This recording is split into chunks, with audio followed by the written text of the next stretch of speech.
एक चक्रवर्ती राजा था, मानधाता।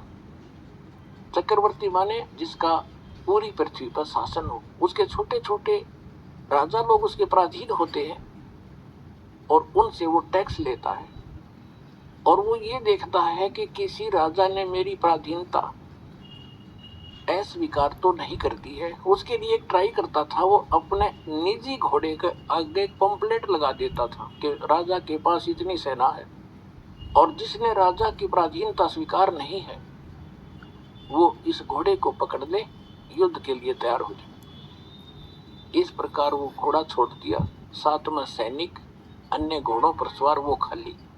चुनक ऋषि की कुटिया के पास से गुजरे। चुनक ऋषि ने जाते समय भी देखा, फिर आते समय जब सारे घूम कर आगे किसी ने घोड़ा पकड़ा नहीं, युद्ध स्वीकार किया नहीं।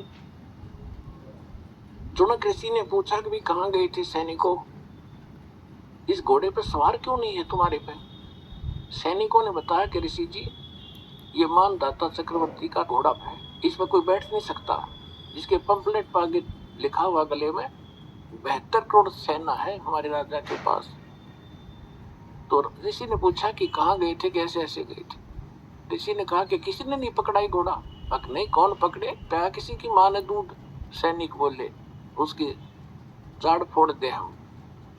अब ऋषि ने सोचा भी राजा का विमान हो गया, मैं इसका विमान ठीक कर दूं। बता, रिमोट काल के हाथ में बना दिया एटम बम पहले चुनक ऋषि और फिर रिमोट ऑन कर दिया।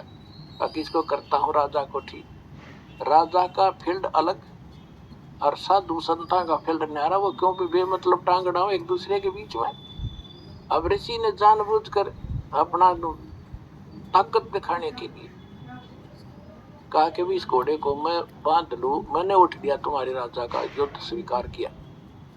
सैनिक बोले, कंगले, तेरे दाने तो खाने को नहीं, तू अपनी सामत बोल लेता है, मोल ले रहा है, चुप करके जप ले माला। ऋषि में भी पूरा हंगा पाक रहा था, अरे ताकत रटा नहीं करे जीव है, इसका नाश करा के छुट्या कर।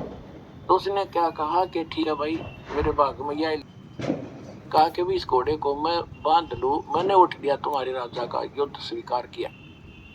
सैनिक बोले, कंगले, तेरे दाने तो खाने को नहीं, तू अपनी सामत बोल लेता है, मोल ले रहा है, चुप करके जप ले माला।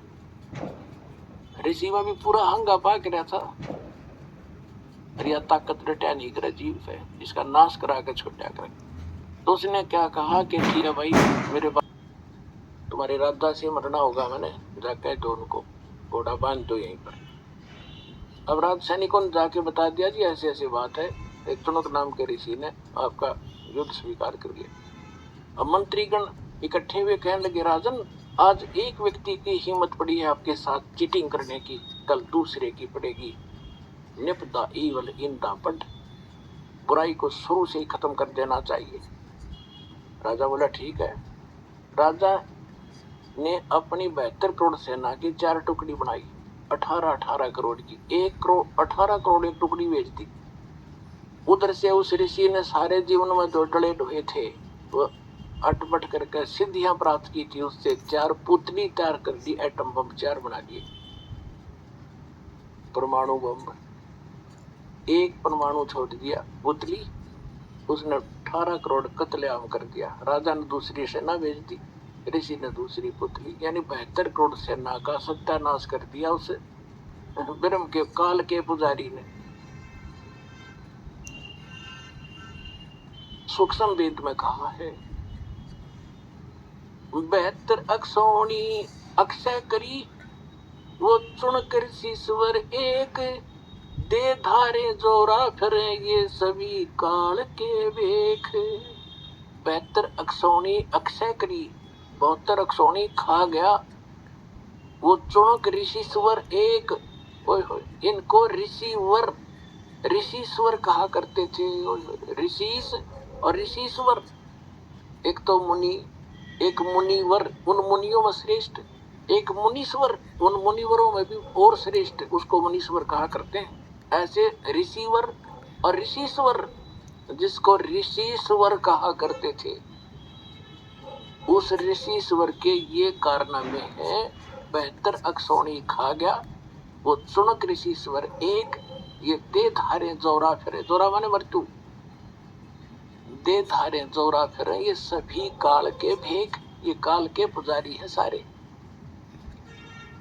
अपने आत्मा अब क्या होगा, जब तक हम परम अक्षर ब्रह्म कबीर परमेश्वर की सत साधना पूर्ण संत से लेकर नहीं करते, तब तक हमारे दोनों अकाउंट ओपन है, गुड और बैड, पुण्य और पाप।